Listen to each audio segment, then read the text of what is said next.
7 ways to save money fast।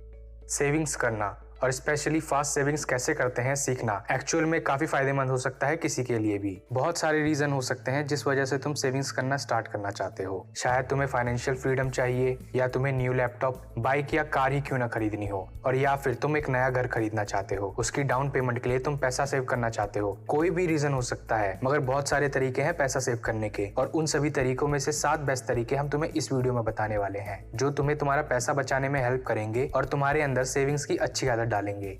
So number 1, build a savers mindset first.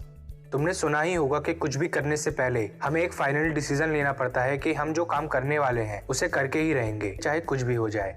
अब तुमने ये video पे इसलिए क्लिक किया होगा ताकि तुम भी पैसा सेव कर सको, लेकिन ज्यादातर लोग कुछ महीनों तक सेविंग्स तो करते हैं, लेकिन फिर कुछ महीनों बाद एकदम से उन्हीं पैसों को कहीं फालतू की चीजों में खर्च कर देते हैं, और फिर सोचते हैं कि जिस चीज के लिए मैं सेविंग्स कर रहा था वहां तो मैंने खर्च नहीं किए, बल्कि कहीं और ही खर्च कर दिए हैं जहां मुझे नहीं करने चाहिए थे। तो यही गलती तुमने नहीं करनी है। तुम्हें जब तक अपनी सेविंग्स को छूना तक नहीं है, जब तक जिस चीज के लिए या जिस वजह से तुम पैसे जमा कर रहे थे उस चीज को पा नहीं लेते। एक फाइनल और सॉलिड डिसीजन बना लो कि कुछ भी हो जाए मैं अपनी सेविंग्स को नहीं छेड़ूंगा जब तक मैं वो चीज नहीं पा लेता जो मैंने सोची है।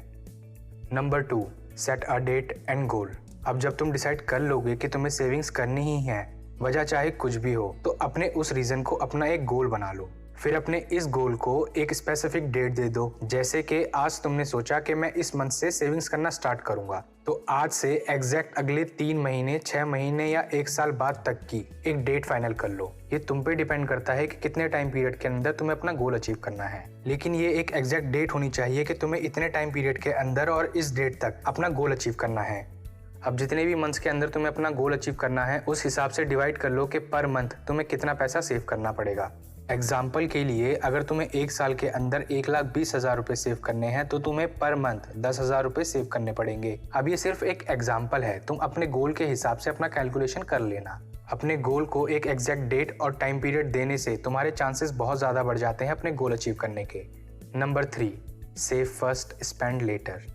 ज्यादातर लोग एक गलती कॉमन करते हैं कि उन्हें जैसे ही सैलरी मिलती है या उनकी मंथली इनकम मिलती है, वो सबसे पहले अपने सारे बिल्स पे करते हैं, जो चीजें उन्हें खरीदनी होती है वो चीजें खरीदते हैं, और लास्ट में सेविंग्स करते हैं। अब से तुम्हें ये करना है कि तुम्हें जैसे ही तुम्हारी मंथली इनकम मिले, तो सबसे पहले तुमने जितना पैसा सेव करने का अपना मंथली गोल बनाया है उतना अपने अकाउंट में डालोगे, और फिर उसके बाद अपने बिल्स पे करोगे और बाकी के काम करोगे।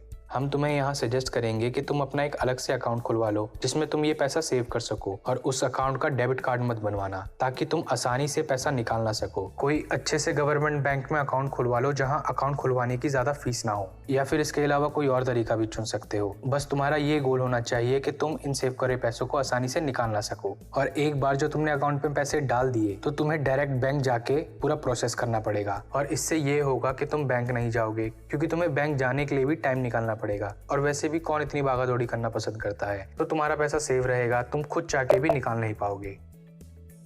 Number 4, follow the 30 days rule. तुम्हारे साथ कितनी बार ऐसा हुआ है कि तुम्हें कोई चीज पसंद आई और तुमने वो चीज खरीद ली क्योंकि तुम्हें उस टाइम अपना वो डिसीजन सही लगा, लेकिन उसके कुछ ही दिनों बाद या महीनों बाद तुम्हें लगता है कि तुमने अपना खामा पैसा वेस्ट कर दिया ये चीज लेके। तुम्हें ऐसा नहीं करना चाहिए था, तुमने गलत डिसीजन लिया। और कई बार ऐसा भी होता है कि हम कुछ चीज खरीदते हैं, फिर कुछ टाइम उसे यूज भी करते हैं, लेकिन वही चीज कुछ टाइम बाद एक कोने में पड़ी होती है और हम उसकी तरफ देखते तक नहीं हैं। तो अब ये गलती तुम बार बार ना करो, इसीलिए हम तुम्हें ये 30 डेज रूल बता रहे हैं। तो इस रूल में ऐसा करना होता है कि तुम्हें जब भी लगे कि तुम्हें कोई चीज खरीदना जरूरी लग रहा है, उस वक्त रुक जाओ, उस वक्त उस चीज को मत खरीदो। 30 दिन का वेट करो, और 30 दिन के बाद तुम्हें वही चीज खरीदनी बहुत ज्यादा इंपॉर्टेंट लग रही है तो उस चीज को खरीद लो। इसका मतलब वो चीज तुम्हारे लिए इंपॉर्टेंट है। अब इससे होगा ये कि तुम सिर्फ वही चीज खरीदोगे जो चीज इंपॉर्टेंट है, तुम फालतू की चीजों पे पैसा वेस्ट नहीं करोगे। Number 5, cut down unnecessary spendings.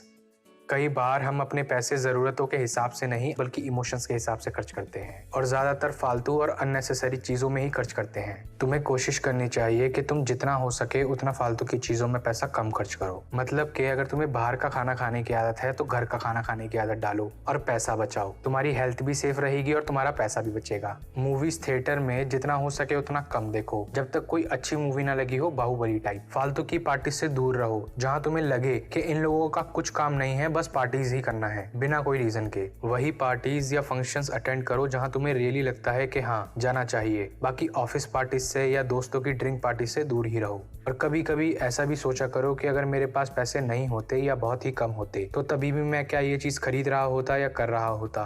कंजूस बनने के लिए नहीं कह रहे हैं, बस अपने पैसों को लेके थोड़ा समझदार बनने के लिए कह रहे हैं। और दो शो ऑफ जैसी चीजों से दूर ही रहना। कोई जरूरत नहीं है किसी को इम्प्रेस करने की। लोग कुछ ही देर याद रखते हैं और फिर भूल जाते हैं। Respect your money. हमेशा पैसा अपनी जरूरतों के हिसाब से ही खर्च करो और ऐसे भी खर्च मत करा करो कि जैसे कि कल आएगा ही नहीं। Number 6, don't pay by card. आज से एक रूल बना लो कि तुम जब भी कुछ खरीदोगे और पे करोगे तो कार्ड से नहीं कैश से करोगे। एक्चुअली इसके पीछे एक साइकोलॉजिकल रीजन है। जब भी तुम किसी को कैश देते हो वो कैश तुम्हें फील होता है। तुम्हारी फिंगर्स पे कैश का टेक्सचर फील होता है जो तुम्हारे डायरेक्ट माइंड को भी फील होता है, जो कि कार्ड से पे करने में फील नहीं होता है। तभी ज्यादातर लोग हजारों की चीज बस एक बार कार्ड स्वाइप करके खरीद लेते हैं। हजारों रुपए हाथ से पे करने में और कार्ड से पे करने में काफी डिफरेंस होता है। और जब भी तुम कैश से पे करोगे तुम देखना कम ही पे करोगे। कार्ड से सिर्फ तभी पे करना जब तुम्हें कार्ड से पे करने में कोई डिस्काउंट मिल रहा हो या तुम्हें कभी कहीं बड़ी पेमेंट करनी हो। वॉरेन बुफे भी ज्यादातर कार्ड से नहीं कैश से पे करना पसंद करते हैं और मनी के बारे में वॉरेन बुफे से ज्यादा कौन अच्छा जानता है। Number 7, set a budget. हर महीने के स्टार्टिंग में ही जब भी तुम्हें इनकम मिले तुम शुरुआत में ही एक बजट बना लो। डिसाइड करो कि तुम कहाँ कितना पैसा खर्च करोगे और कहाँ खर्च नहीं करोगे। मतलब कि तुम अपने घर खर्च में, रोज के ट्रैवलिंग में, अपने पर्सनल खर्चों में या बाकी के खर्चों में कितना पैसा खर्च करोगे और कितना पैसा सेव करोगे। अपने खर्चों और जरूरतों के हिसाब से अपना हर महीने एक बजट बनाओ। इससे तुम्हें पता रहेगा कि तुम्हें कहाँ और कितना खर्च करना है और कहाँ खर्च नहीं करना है। बजटिंग की आदत काफी अच्छी होती है और वैसे भी तुम्हें अपने पैसों का हिसाब किताब रखना आना ही चाहिए। ये तुम्हें लॉन्ग टर्म में काफी हेल्प करेगा, तुम्हारे पैसों को वेस्ट होने से बचाएगा और तुम्हें सेविंग्स करने में बहुत ज्यादा मदद करेगा। इसी के साथ ये वीडियो यहीं खत्म होती है, मगर आप हमारे साथ हमेशा बने रहें। हमारे चैनल को सब्सक्राइब और नोटिफिकेशन बेल को ऑन करके रखें ऐसी ही और हेल्पफुल वीडियोस के लिए।